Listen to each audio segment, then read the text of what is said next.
Will Tyreek Hill fulfill the promise he made to Dolphins and Chiefs Kingdom back in April that him and the Miami Dolphins are going to be the worst enemy for the Kansas City Chiefs at Arrowhead? I mean, we're going to find out this week, and we're going to talk about it. Are the Kansas City Chiefs a better first-round matchup for the Miami Dolphins than the Buffalo Bills would be, weather aside, when you match up roster to roster? We'll talk about that and so much more. It's me, Richmond Webb, Mr. BallGame, and we welcome y'all to the finish line. Do us a favor, smash the like button, subscribe if you're new. Let's get into it.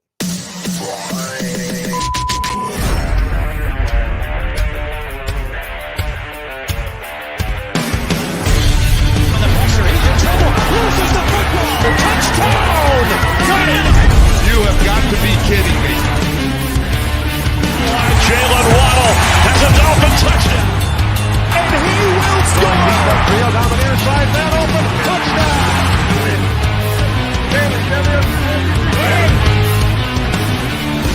The run from Tua Tagovailoa. Touchdown! He's going deep. He's got it over the touchdown again! Touchdown!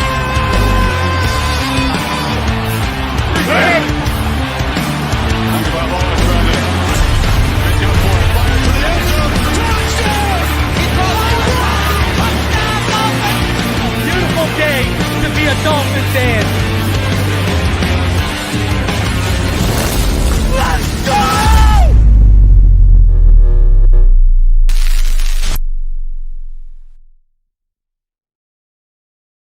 All right, huddle up, huddle up. We're going to crank these engines up on one. All right? Wait, set. Drivers, start your engines.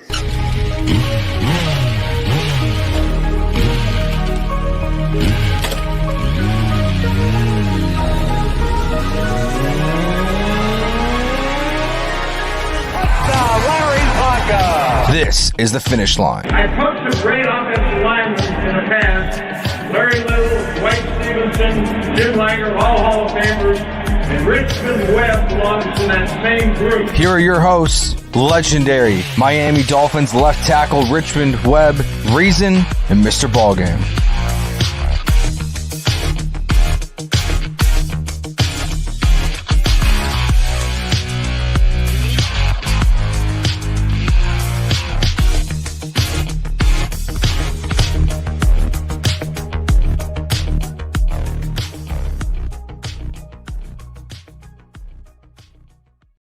What is good, Fin Nation? What's good? It's your boy Reason. We are back here for another one as we welcome y'all in to the finish line. I am joined as always by the brick house, Richmond Webb, the triple OG, Mr. BallGame.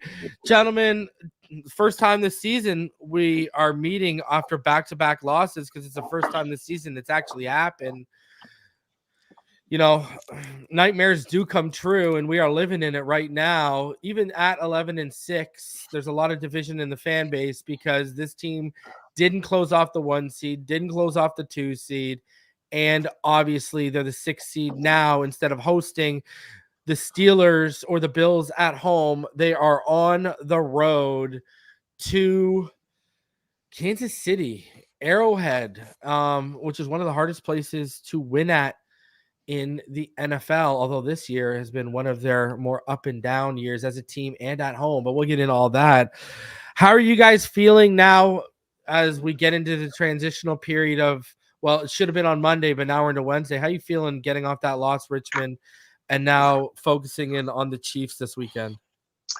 Yeah, I agree with you, Reason. I think your opening statement kind of sums it up for everybody. Good evening, everyone. Mr. BallGame. I think the tough part is knowing the position that we could have secured the 1 or the 2 spot, and then to come up short 2 weeks in a row. I understand the injuries, this and that, but I just felt that was still a winnable game, especially against Buffalo. It was close enough to where we could have pulled it out. But it was defensively, I thought we played good enough to win the game, but we just kind of went stagnant on offense at times, and especially in the second half where we couldn't swing the momentum and get it back going, our way. And then to be at home and, I was watching the game and to see as many Bills fans that were in attendance, that's nothing new to me because that happened even when I played. But I think the thing to just be that close and let it slip right out of your grasp when you're at home, I think that was the tough thing for me. And then, like you say, you got to go to Kansas City. For me, the playoffs started a few weeks ago because you got to approach each game like that. But the Dallas game to me was the first playoff game for me. That felt like a playoff game. Yeah. And it's not going to be easy.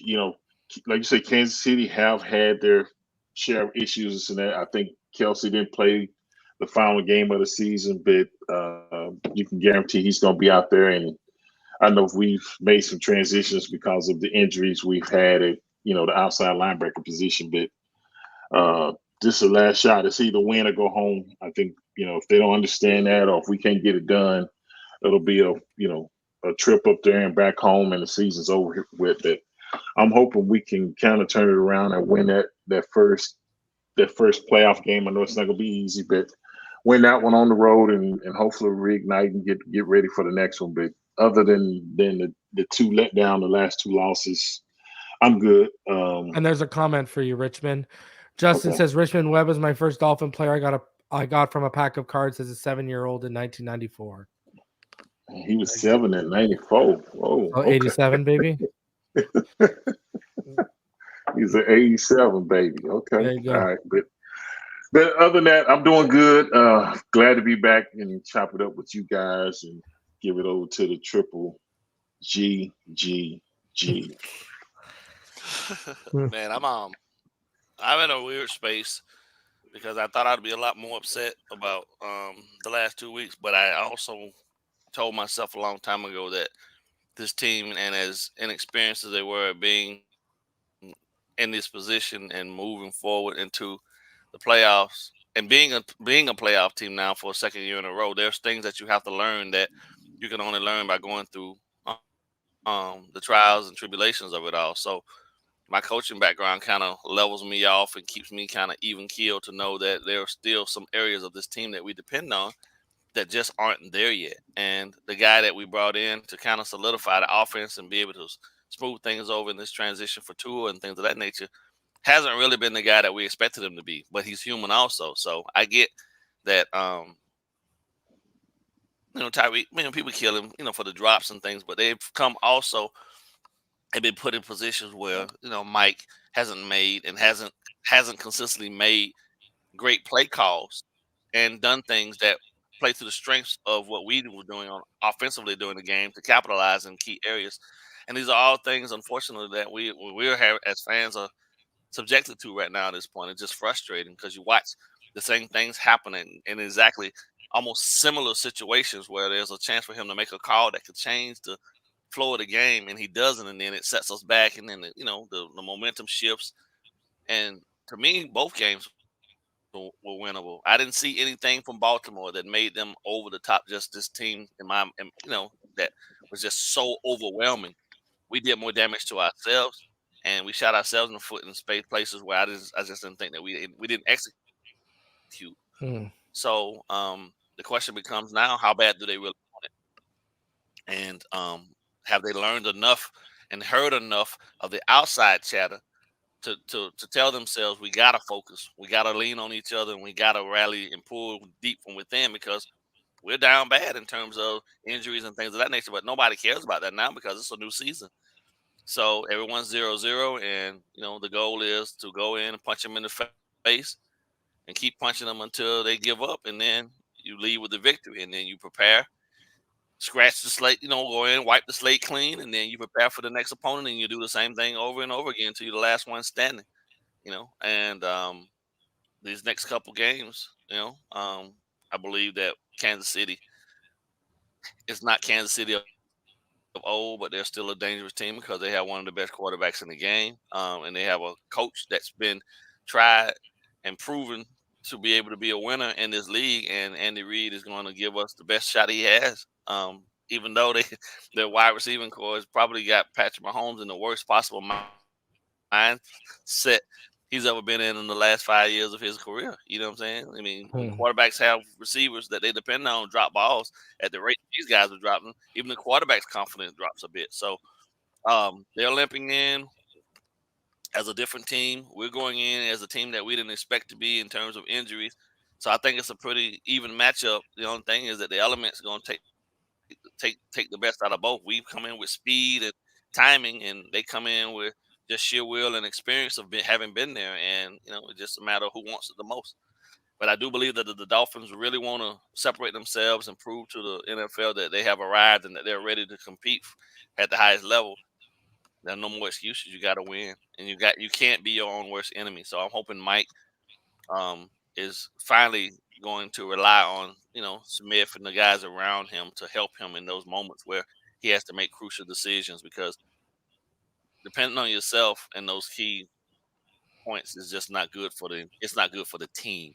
And at the end of the day, the ego has to be moved out of this whole process, and you got to look at what's best for the team. And if running the ball 40, 50 times is what it's going to take, then hell, get every running back that we got that's healthy, hand the rock off to them and let them pound. Let them just pound the rock, man, and then take the shots when you need them. You know what I'm saying? Because you're going to have to pass at some point. But establish the run game. This is what we said we was going to be in. And I said from the beginning, right? Remember in the very early part of the season on the podcast, I said that the toughness of your team is really defined through your ability to continue to run the ball, right? Not any other form and fashion. You put the ball, when you turn around and you hand the ball off to that running back, and them offensive linemen have to tee off on the guys in front of them to create those holes. That defines how tough you're willing to be. Most people still believe that the Dolphins are a fairly finesse team, but now they got an opportunity when the scores are 0, when the records are 0-0, to prove that they're willing to go out there and punch it out with the league's elite, because Kansas City is still a very good team. Yes, they're down this year. You normally expect for them to be in the number 1 spot, but that changed a bit. But at the end of the day, I still believe in this group, and I still believe that they have the ability to do it. They just got to believe it as well. But it's execution now. It's all about execution. All of the things that you've done, they should have been learning from them and not making the same mistakes over and over again. Because if you're going out, you're going out doing the same things over and over again without and hoping for a different result, that's insanity. Definition of insanity. Yeah, it's not an insane team. It's just a young team with experience in some of the areas that's not helping develop the guys around them to get them as comfortable as, Jalen's won at that level. Tyreek's won. He's won a Super Bowl, but they're perimeter guys, right? You're talking about a wide receiver and a corner, right? But, and we lost more than we gained going down this stretch, in terms of player personnel, but the experience of it all. If they needed any other road, if they needed any of this to be written any differently, it could have been more perfect for them to go ahead and then still make this run and rally behind the fact that nobody don't care about how bad it's been for you over the last couple of weeks. You got to get up and get at it. That's what football does. It defines those that want it the most against those that are just out there faking the funk. So the Dolphins, this team has to decide: are they going to be frauds, or are you going to be for real? Forget the excuses. Buckle up your chin strap and let's play football. Back to the basics. That's it. An interesting thing today when Fangio was talking before we get into Tyreek and everything here, something I do want to talk about and bring up here. The Dolphins were called twice in this game for an ineligible man downfield, right? You guys remember that? Yep. Offensive line. Well, Fangio pointed out today that on Trent Sherfield's touchdown, there was an ineligible man downfield for the Buffalo Bills. I wanted to show this, and they didn't call it. So I wanted to show this. Let me play it here. Watch the center. Watch Mitch Morris, the one who's IDing right now. Okay, watch. I'll let it roll.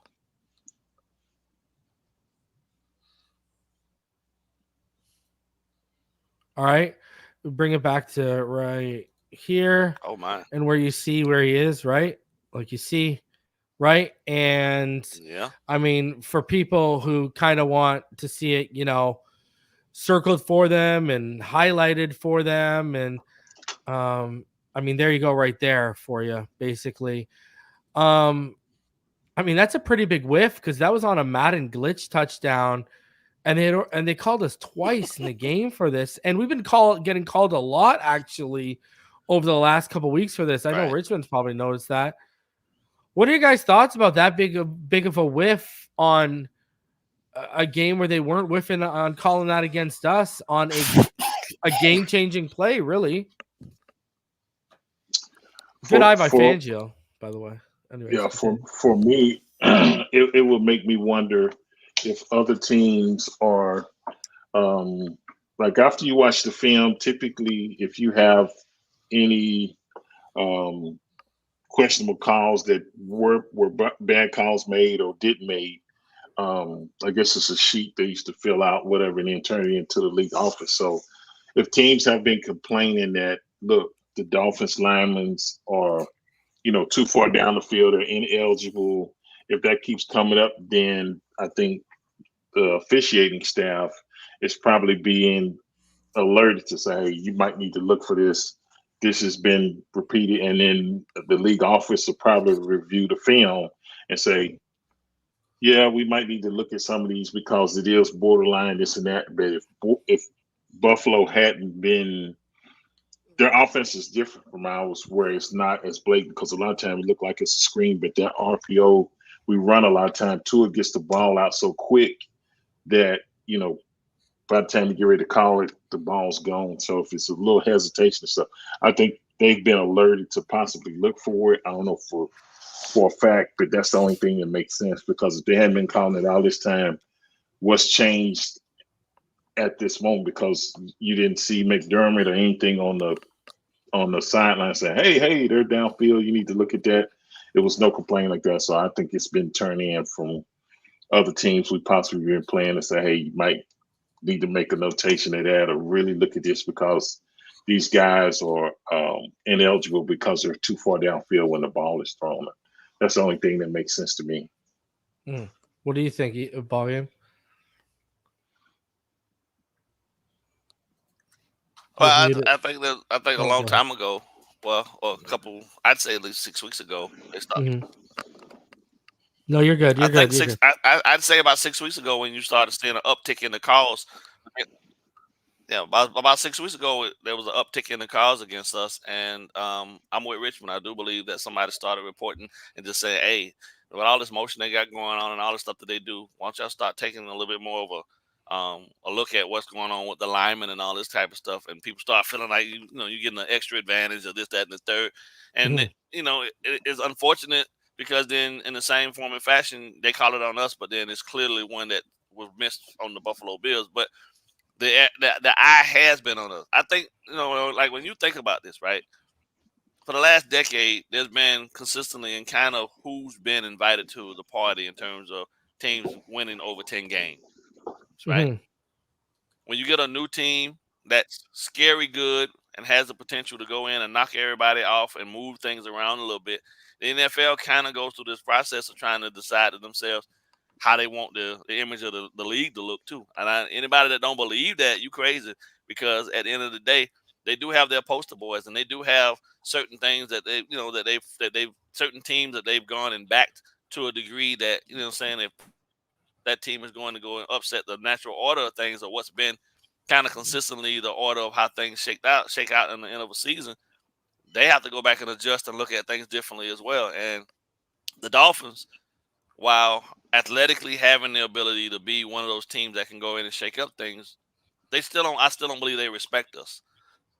So that's why I think, you'll see things that another team can do, like a Buffalo can do, and not get called on it, and they're still gonna call it on us because they still don't respect us. We gotta earn it, right? And we went for so long. Think about how many decades we went after Richmond's kind of moved out of the game, that we was just the laughing stock. We had opportunities, but never fulfilled them. Nobody gonna respect you until you make them respect you. And that's the thing. A lot of calls. I see there's also stuff that don't get called on a lot of teams. But you don't get called because they respect it's football. It's in the confines of football. Or we can't get every play. And I heard some NFL officials say that.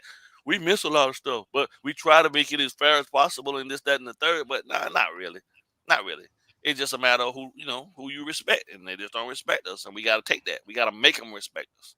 So I don't whine and complain about calls. I think sometimes the calls, you know what I'm saying, you just gotta be a dog, and if they call it on you once, try your best not to make the same mistake, but make them pay for it. Go back out and punch the touchdown in and look at everybody in the stadium when they call that call and say, shit, it didn't matter. We still got the points. You're trying to stop us, but you couldn't stop us. But that's got to be a mentality, right? And I just don't know, man. I think this team is tough, right? But, when you can only ask so much of this group before I think they started, unfortunately, we humans, man, you start doubting yourself. And I'm just hoping it's not yet, right? Because they got guys coming in with a bunch of new energy. Shit, Bruce Irvin, 36, and he said, "I'm ready for it." 285 sacks between me, Houston, and who was Melvin Ingram. 285 between the three of them. 285 sacks between the three of them, bro. Yeah, if it was 10 years ago, I'd be wilding out. Football. If it was 10 years ago, I'd be right. So doing backflips. But all right, let's talk about this. Yeah. I'm going to refresh you guys' memory, take you guys back to April. All right. And I don't know if you guys remember this, but I'm going to refresh you guys for a sec. This was Tyreek Hill on Sports Radio 810 WHB out there in Kansas City.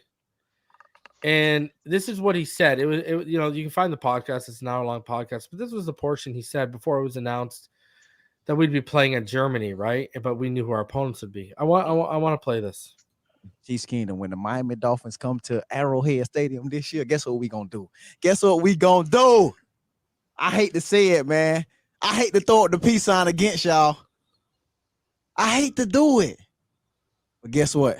I'm gonna be y'all worst enemy that day. That day. So he's out here talking a big game and about how he's going to be their worst enemy in Kansas City. We know how it went in Germany, and that'll be brought up later on as we get into things here. But again, Germany, right? He had a dropped ball at the 30-yard line. We ended up not getting points on that drive. Then he had a drop ball at the 31-yard line, both of these I'm talking about are on Kansas City Chiefs side of the football field. He has a fumble at the 31-yard line that's picked up and returned for a touchdown. So he himself caused a 13 to 21 point swing in the first half. He talked a big game. What do you got? Where do you guys stand? Do you believe that Tyreek Hill and the Miami Dolphins will be the Kansas City Chiefs' worst enemy? Because, gentlemen, the fact of the matter is this: as we head into this weekend, the wind chill in Kansas City Saturday night is now expected to drop to about minus 21 degrees. All right. The second half wind chill should be around minus 14 with a real temperature of around 4 degrees. Now, the Miami Dolphins, when you break it down, they're not exactly, it's a real thing. Since January 2017, the Dolphins are 0-11 overall with the temperatures below 40, and they're 1-17 overall when the temperature is below 49. I mean, this is a real thing. Your guys' thoughts on this game, and is Tyreek Hill, let's start with you, Richmond. Do you have faith that Tyreek Hill is going to live up to that? Are we going to see, because Richmond, you go back to December last year against the Buffalo Bills. Him and Sherfield dropped would-be touchdowns that would have won us that game. You go Philly, drops a walk-in touchdown. You go against Dallas on Christmas Eve. Thank God for Jalen Waddle on the next play. He drops a would-be 89-plus yard touchdown. Last week, drops a touchdown, right? He probably would split those defenders on that pass interference. The way he had the safeties, he would have split them and taken that out. Week before that against the Ravens, Richmond drops a critical touchdown, right? Bobbles it in the end zone. I brought up the Chiefs points earlier. I mean, this is a real thing of critical and crucial moments, but he's here last April telling all of us when he gets a chance to come to Arrowhead this year, he's going to be the worst enemy for Kansas City Chiefs, and you have a shot at fulfilling that destiny. Do you believe he has a chance? Yeah, he's got a chance. The thing is, I've always taken this approach to it. If you're gonna put it out there, you just got to make sure you stand on it and you deliver. Because I've had teammates that talk trash, this and that, and a lot of times that's just locker room material for the other team. But you got to realize they know Tyreek wants to have a big game against him, and I'm sure Hill will be bracketed in some double coverages and this and that. But even if you can't put up the stats or the production you want, you still should be able to be a decoy, something to cause to allow other guys to become open. So I've never been one of those guys that talk trash. I'm like, hey, I'm just show up and do what I got to do, blah, blah, blah. But as long as you talk it and back it up, I don't have no problem for it. And this is the next opportunity. I think, like you said, he might have been a little bit too hyped or excited when they were over in Germany, this and that. I get it. You playing against a team that you used to play for, you came in the league with, all those guys. Not that you hate them, but you just want to put that pain on them and let them know, hey, y'all should have possibly kept me, this and that. I get all that. But if you're going to put it out there, you got to stand on it and you deliver, but you can't make excuses after the game because you put it out there. And even when we played, they made sure that they was not trying to let Tyreek have a huge game against them because the way he is, you're not going to hear the end of it. So, hey, this is his redemption. Like I said, it didn't go like he possibly wanted in Germany, but you got it where you wanted. At first, you thought it was going to be in Arrowhead, but now you actually get to go home. Mm-hmm. So, or your previous home, and let's just see what it's going to do. But you put it out there, let's deliver it. So that's all I got to say. Oh, that's what you talked about. It's rare to get a second chance to stand on that. You know what I mean? And he's got that. BallGame, you got faith that he's going to stand on that? And I mean, like, we're talking like one of his 2 touchdown, 150+ yard games where when the game's over, even if we lose, we know Tyreek left everything on the field. I think it's always. I think that he has a desire and the want to do that, but I'm a realist, and I think sometimes when people say stuff, they don't take into consideration that there's 11 other people on the other side that really and truthfully ain't gonna just let you just embarrass them. I think at this point now, Tyreek Hill been a Dolphin for 2 years. I understand that you left Kansas City with a foul taste in your mouth, but you're a Dolphin now, and at the end of the day, I think anything that Tyreek Hill does that's not within the confines of what we do offensively, and he puts us emotionally on his back, is going to hurt us because we've seen how he can go and be, unfortunately, overly emotional and trying to do things that, and put the team on his back. And we don't need you to do that, especially if it's snowing and the weather. Your greatest asset is your acceleration and your speed. Well, unfortunately, God, is taking that away from you. The conditions aren't going to be there for you to be able to do that. So now you got to be sure-handed, catch the passes that are thrown to you, and do the things that are smart. Catch the ball, get down, move the ball for the first downs. That's all. And those things. At the end of the day, it's the W that matters, not your personal vendetta with them. And if you go out there with that intention, that's going to hurt the team. And these are the things that I talk about. That's going to show maturity and the experience of the players that we brought in. We brought him in to be a stabilizing force for this young offensive group. We got to do it, man. It's not about you anymore. You've been with us for 2 years. I can see if this was your first year with us and you bringing that in, but you've been with us for 2 years now. So that should have been long gone. You shouldn't even be worrying about that. You had your shot at them, over there in Germany, and you missed it. So now be a team player. Do what's best for the team. Leave the individual stuff, and probably it'll feel a whole lot better if you get the W as opposed to some personal stats, because the W is what's going to require you to keep playing next week. and the week after possibly who against we match up with. But you go out there concerned about 170 some yard game with 2 touchdowns, and we going home. Everybody can look at you like, was it really worth it? Mm-hmm. No. It's about the W now. So yeah, care about that. You know, Richmond, you've been through it. You played in the cold weather games, Buffalo, etc. I want to get your guys' thoughts on this in terms of, you know, I just went over how cold it's going to be, right? And you know, the Dolphins, obviously they lost last year in the playoffs 32-29. They stayed all week in Miami. McDaniel cited that they're staying back this week. You know, just because of the resources in terms of injury rehabilitation, all that kind of stuff.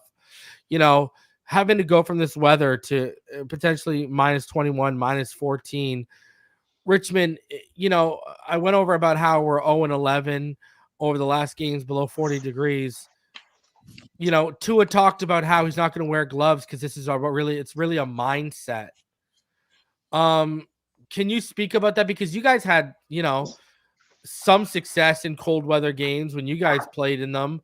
Can you guys, with Marino and such, can you speak about the you know, having that mindset and flipping that switch on from going to a basically South Floridian team and having to play in frigid temperatures? You know, this is why we know home field advantage is so instrumental. But can you talk about this? Because, you know, people aren't realizing, Richmond, Kansas City got to play in potentially the coldest game in NFL history too. It's not just the Dolphins. They're used to cold, but this is next level cold that everyone's going to have to get used to. Can you speak on that transition, you know, being you've done it? Yeah. I don't think I've played in a game this cold. I played in some cold games, but this might be one of the coldest games ever. Yeah, it sounds like the Dallas Green Bay game way, way, way back in the day.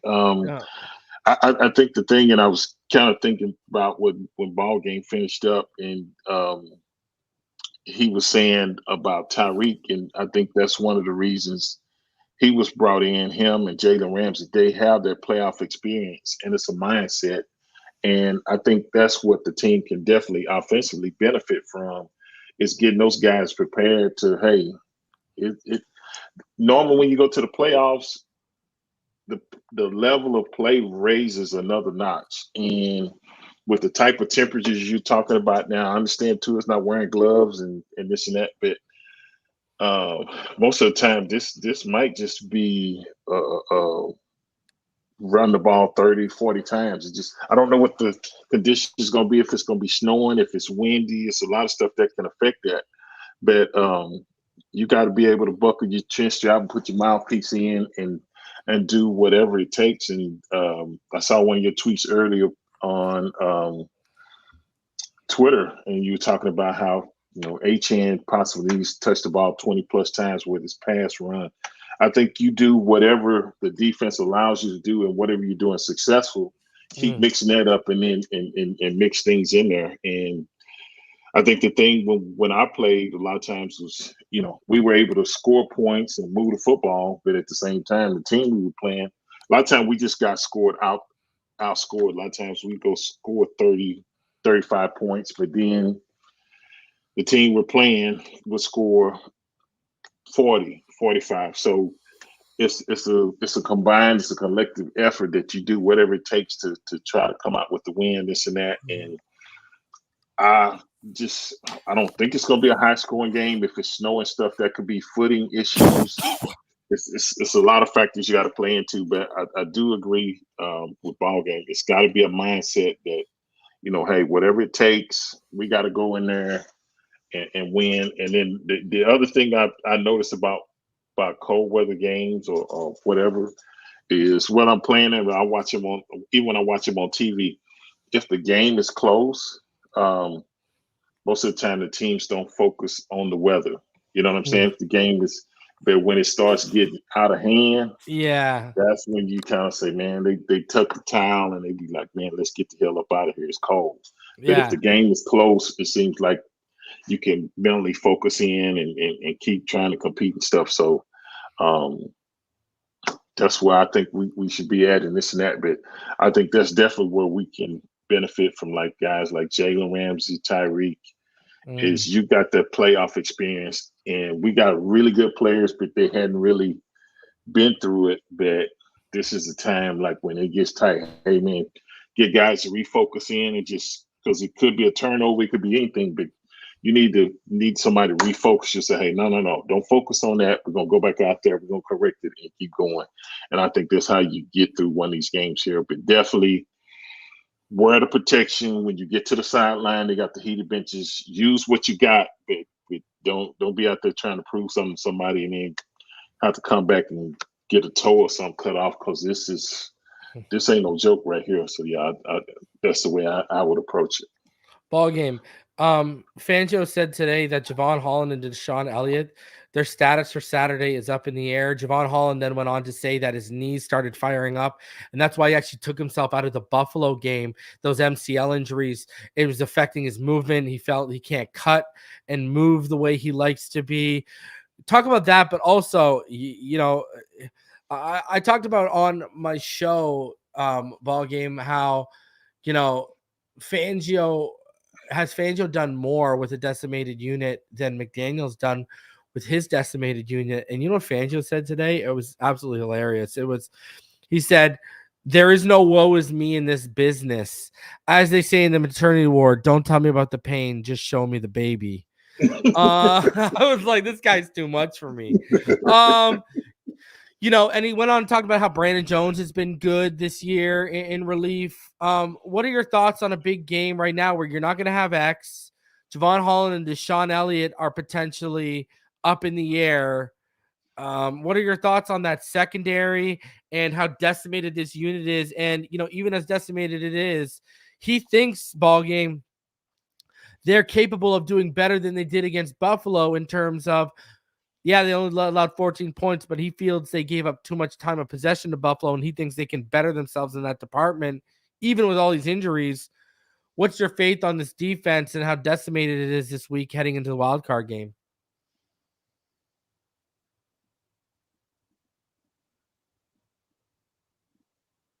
I think you're muted.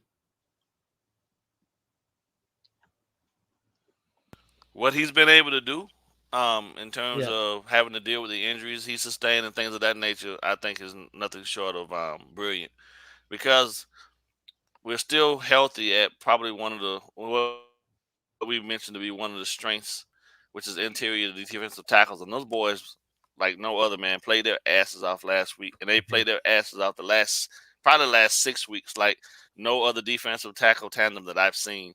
And if you can get and you can sustain that type of productivity from them, it kind of alleviates other guys having to play out of their minds. And Christian Wilkins and Zach Seiler have been nothing short of brilliant, bro. Like, legitimately, I felt the worst for them, because last week, knowing what the defense was down in terms of personnel, and then you lost Jerome, who came back to be a warrior for you, and then wound up fracturing his wrist, and he stopped the guy, at the goal line on that last-ditch play that Josh was trying to do right before the half, and he gutted it out for you.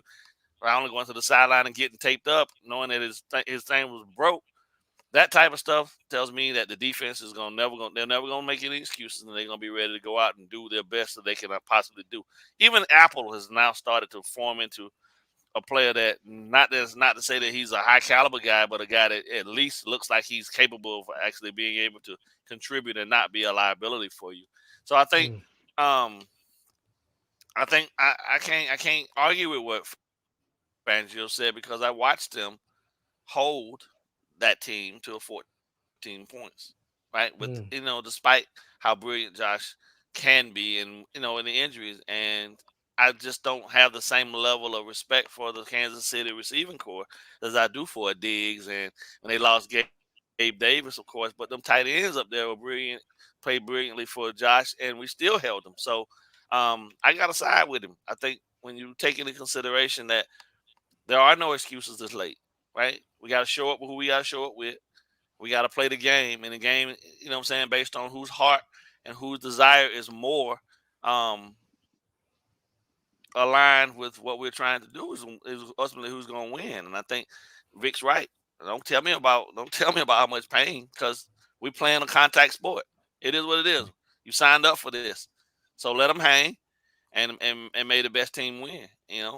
He is definitely because if you look at it statistically over the last 8 weeks, the defense has outperformed the offense. They went from being, middle of the pack to right at around top 5 in terms of stopping the run and third down efficiency and things of that nature. So he's masterfully been able to go in and tweak guys' games and tweak his scheme to match up against teams and take away what teams wanted to exploit the most and then give it to them. And gave the offense more than enough opportunities to win games. Mike on the other side, Mike's the one that's fallen short time, here and there and things of that nature. But and we all know how we all feel about that. But this is it, man. A defense can carry you. We've seen it before. The Baltimore Ravens did it with their defense. You know what I'm saying? And I'm not saying our unit, but we don't know what this unit is still capable of until now because this is playoffs. It's a whole new season. So if they believe, I believe. I can't say that they won't be able to do it. I just know that, getting out there a little bit sooner than later is going to help them because you got to acclimate to that type of weather. They talking about coldest ever.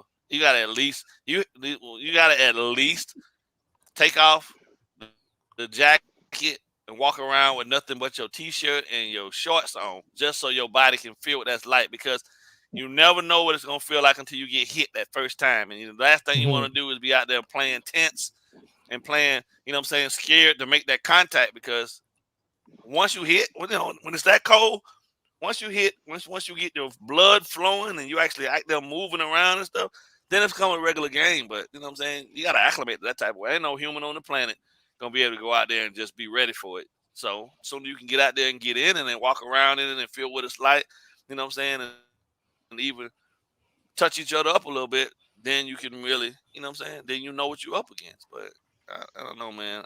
I still believe, and I'm okay with the defense carrying us as long as the offense don't put us in positions to lose the game like the last 2 weeks.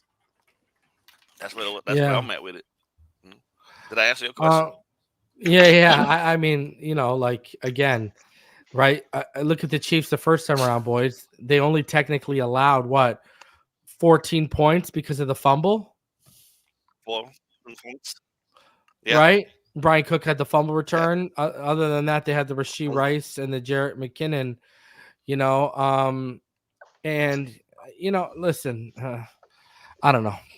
It's gonna be because what I wanted to ask you guys, I don't know how you guys felt. I didn't know if you guys felt that we could beat Buffalo twice in a row at home. But before the Buffalo game, I spoke to EM and I said, you know what? I don't I know it's on the road, but I think we match up better against the Chiefs than we do against the Bills. We don't got to worry about Josh Allen, who can go Super Saiyan, right? So Josh Allen, terrible for 3.5 quarters, but goes Super Saiyan just for enough at the end there to win them the game.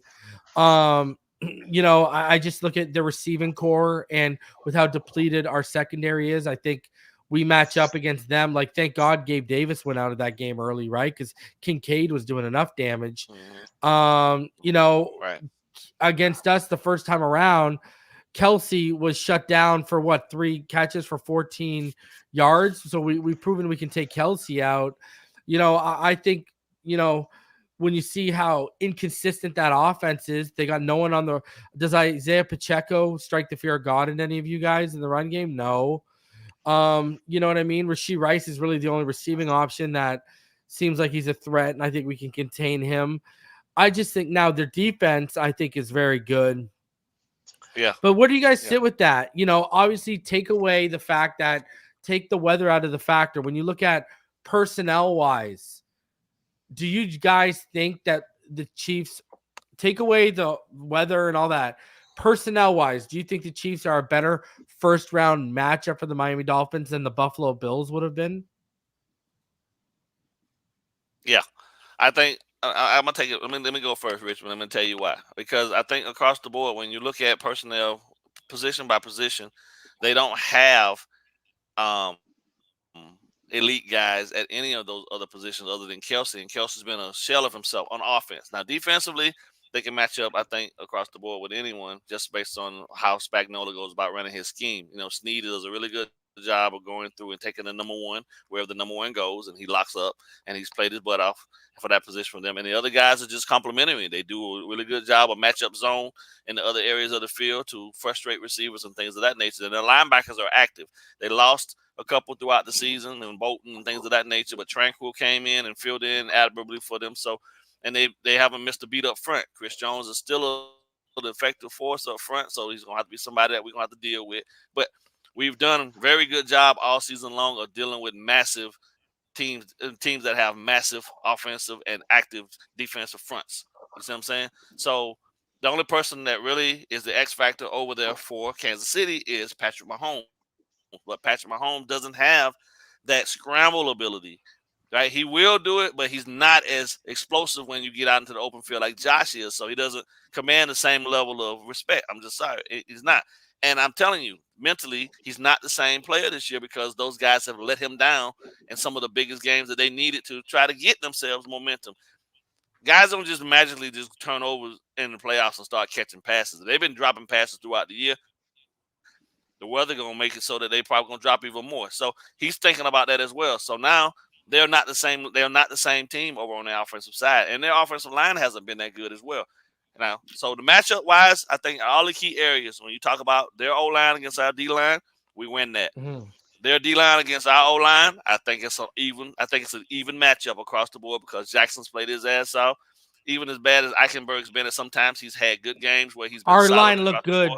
Our line looked good, bro. And that's the best combination we have with Isaiah Wynn and Connor out. That's the best. And that was one thing I think needed to be talked about more, ball game, was how good our line looked and how that's the best combination we have for this run.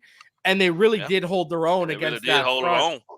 Yeah. Yeah. So when you do the actual matchups and how we win. There's 7 key matchups. We win 6 out of the 7, in my opinion. The only one that we don't is the fact that I believe they got a better special teams unit than we do because we still have problems on that end. But when you look at offensively, our offense against their defense, I think we win. And then their defense against our what did I say? Our offense against their defense, I think we win. Our defense against their offense, I think we win because Yeah. Ramsey is still a force to be reckoned with. I think you still. And ball game, we beat ourselves in Germany, bro. We beat ourselves in Germany. We did. We did. They really didn't have an answer for us. So in those instances, I still feel like we're the better team. And this is the game I think that will really and truthfully reunite this team even more towards the end result because you go into who has been for the past 4 or 5 years. The team to beat. You beat them, that gives you all the extra momentum that you need moving towards whoever else is in that second round. And if it's Buffalo or not, well, you took down Kansas City, who Buffalo's always had an issue with. So now, I think I come in, I can go into Orchard Park. If I can go into Kansas City in the coldest weather ever recorded and beat you in Kansas City, Orchard Park should be a breeze for me if that's what we have in mind with. But I'm gonna be honest with you. I don't know if Buffalo gonna beat Pittsburgh. So I know that's gonna be. I think that's. I even talked to some buddies who are connected to Vegas, and Vegas isn't really smiling on that matchup either. But like I said, I go back to that Chiefs game in Germany, boys. Waddle made that catch at the 26. Waddle made the catch at the 26. We got called for a penalty. Ball came back. We got no points. That's 3-7. Tyreek Hill had a drop at their 30. We didn't get points. That's 3-7. Tyreek Hill had a fumble. That's 3-7. And the fumble was picked up and returned to a touchdown. That's 7 their way. I mean, 14-3. Literally, that's a 16 to a 28 point swing in the first half. We should have been blowing them out heading into that second half. Anyways, Richmond, what are your thoughts on that? I mean, you've seen the offensive line play. You know how good they got Chris Jones, and their interior is pretty good. Do you agree with ball game that you like our offense against their defense, and you like the unit matchups for us? Yeah, I think we can compete with them. That's not one of my concerns. I think that the challenge we'll have offensively is we'll be on the road. the crowd noise. I'm sure it's going to be extremely loud. And I know I saw something where they was recommending that their fans stay home, but they're not going to stay home.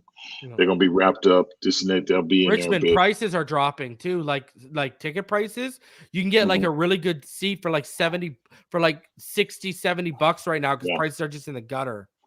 Yeah. So, and you just don't know how many people going to show up. But if you can take the crowd noise out the game and just, I think the biggest thing is going to be for us is the play calling offensively and figuring out what you want to do. I think keep mixing it up. I think the running game is going to play a vital. For some reason, I just feel the running game is going to play a vital, huge role in this game. And it's not going to always be the sweeps and the toss on the outside. I think every now and then we'll have to be able to run between the tackles and run effectively. And if we can just be patient on offense and instead of trying to, score really fast, instead of just, take what the defense gives and move the ball and keep our defense up there and keep them fresh. I like it, but I think it's going to be a really good matchup. That it wouldn't surprise me. So, he said he got 2 second-row tickets for. Oh, nice, $275. Make sure you wrap up, bro. You might put some dark liquor in that flask or something to try to stay warm, bro. It's gonna be for real out there. But I think we'll be fine. I think the main thing is the mindset and the approach, that the mental part of it and how they approach it. And if they truly believe that they can go up there and do it, and if they jump on them and get out there early, and I don't think it's going to be a high-scoring game, but I think it could be a physical game. And then said he's going shirtless, Richmond. Yeah, they're going to be singing "Near My God to D" over it. Bro. Going to hold a sign that says "Wish it was colder." Oh. Yeah, okay. $275 to watch your nipples fall off in real time. Yeah, hats off to you, bro. But that's the way I see it. I think it's definitely a winnable game. I think they've just got to tune out the noise, and all week you'll be hearing about the Dolphins don't play good in cold weather, this and that. If you can tune all that out and just focus in on what you got to do. But boys, if you guys have seen this, if you execute early on, you can take that crowd out. Let's say it's a Wizardy. Let's say it's a Wizardy, and you get a couple breaks, and you run the ball, and you get up 10-0 or 14-0 early on. You're taking the wind out of that stadium, and if the conditions aren't good, it's gonna be hard. It's gonna be hard for them to get back. And that same goes the other way. If we get down 14-0 and the conditions are not good, it's this is gonna be who makes the least amount of mistakes and the most plays. Yep. I'm telling you, bro. Pat does not believe in his receivers, bro. He don't believe in them. We've seen it. What did we see? 2 in his first 2 years in the NFL. That's what we're seeing right now with Patty Mahomes. Brady, when he decided to pack his bags and go to Tampa Bay because they weren't giving him enough to work with in New England. Same thing, right? Yeah. You got to capitalize on it. While they're down, kick them while they're down, man. This is the time to do it, man. Get him out of the way. And no better way to write your story than to go through Kansas City, line up whoever else is next, run through them, and then see whoever else is at the end of it. You feel me? Because easy, and you don't want it easy. I don't think nobody gonna respect it if you get it easy. Well, you ready for this ball game? If you can pull it, the Miami Dolphins, and let's throw Richmond down flashback lane. The Miami Dolphins are 3-0 against the playoffs against the Kansas City Chiefs. Richmond and the Dolphins beat them in 94 and 1990, and then they also beat them in 1971. So we got a perfect record rolling here in the KC against them. So, boys, and I don't know if you saw it, but Fangio was asked today if he was familiar with Taylor Swift, and he said no. He said no.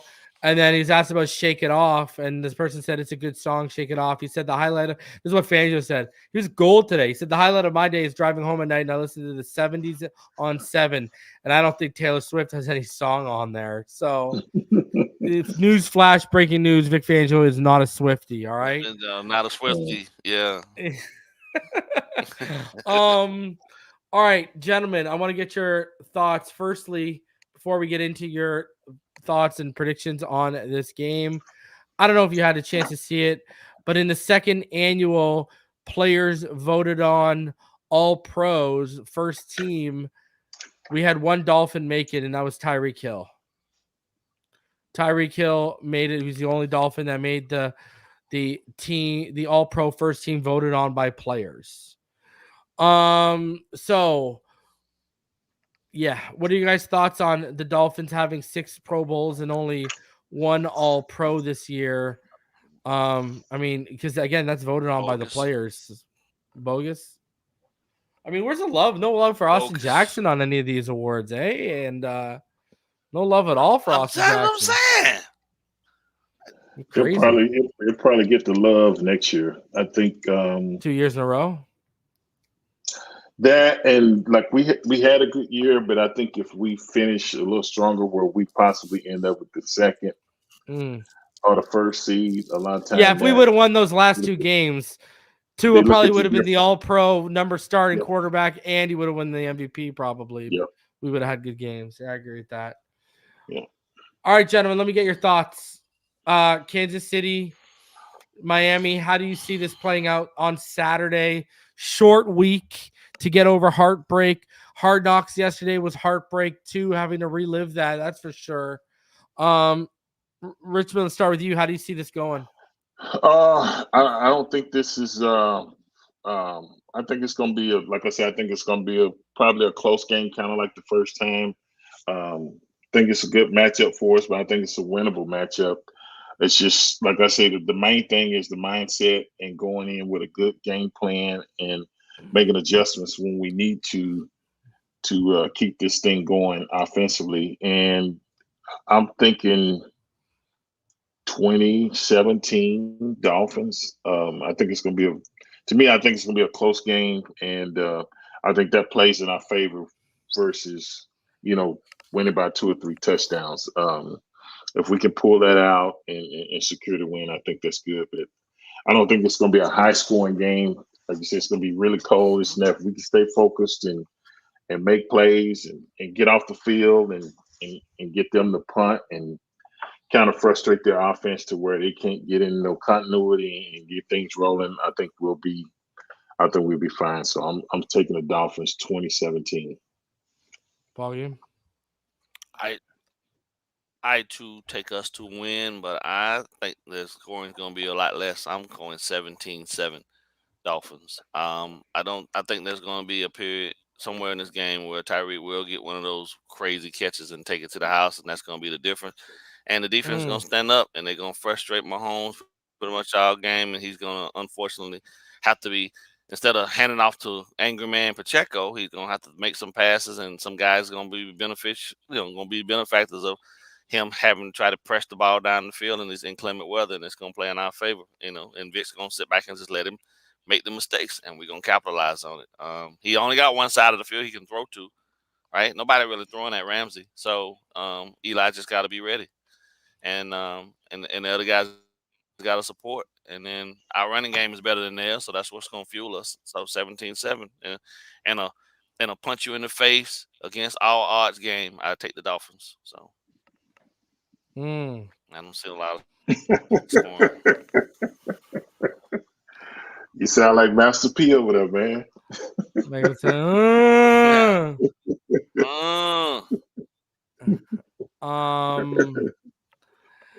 Well, I mean, listen, I'll give my prediction on Friday. I don't know if I'm as hopeful as you guys. I think if the Dolphins are going to win, it's going to be like a 12-10 game, 13-10. And that's if the Dolphins win, and tune in on Friday for my preview to see if I even think they're going to win, because I'm going to tell you this right now. Y'all might be a little bit surprised because I don't think it's as, I don't know. Anyways, we'll talk about that on my previous show, but I wanted to get your guys' thoughts. I'm going to be live tomorrow, guys, 5 p.m. with Neil Driscoll. I mean, BallGame was there. Neil Driscoll was absolutely wilding out in the chat. After that game on Dolphins After Dark. We're probably going to have another Dolphins After Dark this Saturday after the game, too. We're already, let's be honest with ourselves, win or lose is going to be either celebration or mourning going on, and that'll be worth going.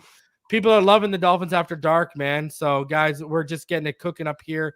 It's eventually going to be seeded over into its own platform, but we're just getting the feet wet over here so y'all understand what we're doing. So, appreciate all y'all coming through. Smash the like button. Subscribe if you're new.